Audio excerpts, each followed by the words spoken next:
Bonjour Glody. Bonjour Christiana. Bonjour mesdames et messieurs, bienvenue dans cette revue de presse captée sur l'actualité. Adolphe Mozito propose un réaménagement technique du calendrier électoral attitré Forum des As. L'initiateur des nouvel élan de la coalition Lamouka propose un réaménagement technique du calendrier électoral de la Commission électorale nationale indépendante. C'est l'une des solutions qu'il a présentées dans les plans de sortie des crises qui plombent les processus électoraux en cours. Alors qu'on est à 6 mois des élections générales qui sont censées se tenir en décembre 2023, si très à redouter, glissement ne vient pas s'imposer. La dite crise comporte 4 points: la confirmation de la CENI, l'état du fichier électoral, le financement du processus électoral et le respect du délai constitutionnel. Pour la même information, Adolphe Mozito contexte le fichier Kadima titré Ouragan. Le plan de crise de l'ancien Premier ministre Adolphe Mozito, remis ce lundi 3 juillet au président de la CENI, comporte une analyse technique bien raffinée du processus électoral. Les leaders des Nouvel Élan contestent le fichier électoral de 43 millions d'électeurs tant vanté par Denis Kadima et considèrent que son parti politique n'est pas preneur du processus électoral sans avoir stabilisé la liste des électeurs. À Manchette, l'explorateur annonce que le vice-premier ministre Peter Kazadi transmet la liste de 910 partis politiques autorisés à fonctionner en RDC. Dans sa lettre transmise au président de la CENI, Denis Kadima, avec copie réservée au président de la République et aux autorités hiérarchiques de la nation.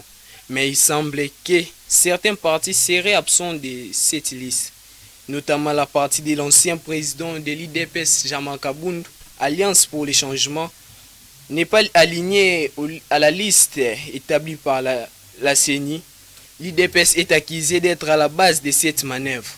Dans une publication en ligne, Le Monde Afrique annonce qu'au Sénégal, le président Macky Sall renonce à un troisième mandat, une décision face à l'histoire. Après une année de suspense et de tension, le président sénégalais a annoncé ce lundi 3 juillet au soirée qu'il ne représenterait pas comme candidat aux élections de 2024. Ses opposants considéraient sa candidature illégale. La Constitution, postérieure à sa première élection, limitant en temps des nombres de mandats, les réactions des partisans de l'opposition en cas de candidature du président à un troisième mandat et à crainte. Dimanche, son opposant principal, Ousmane Sonko, avait appelé les Sénégalais à sortir massivement les prochains jours.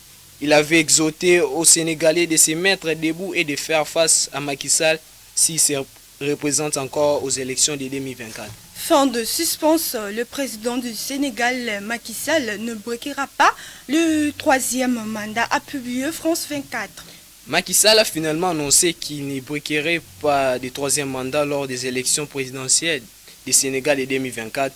Une décision mûrement et longuement réfléchie, dit le chef de l'État sénégalais, qui prend beaucoup d'actes politiques et observe à revers après les mois de festivation. Toujours France 24, mort de Naël, accusé de violence et de racisme. La police a de nouveau sous feu de critiques.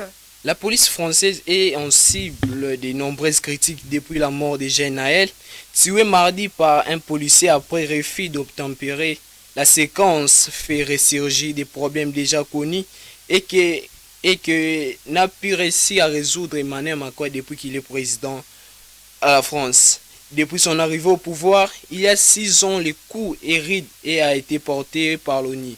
Les Nations Unies ont demandé à la France le vendredi 30 juin de se pencher sérieusement sur les problèmes de racisme et de la discrimination raciale au sein des forces de l'ordre, 3 jours après la mort de Naël, tué par un policier. Pour la même information, Le Monde Afrique annonce que la France continue à marginaliser deux générations d'immigrés au Maghreb. Les émeutes en France font réagir. La presse maghrébine commente largement les violences en France Après que Naël, un adolescent d'origine algérienne, a été tué par un policier mardi 27 juin à Nanterre lors d'un contrôle de police. Les émeutes intervenues dans plusieurs villes en France sont observées de près dans les pays maghrébins, alors que les origines algériennes de la famille Naël ont été relevées. Le président de l'OTAN reconduit à la tête de ses fonctions. Déclaration de président Poutine que la Russie va continuer de résister aux pressions extérieures, attitré France 24. Mesdames et messieurs, c'est la fin de notre revue de presse. Merci de nous avoir suivis et restez branchés.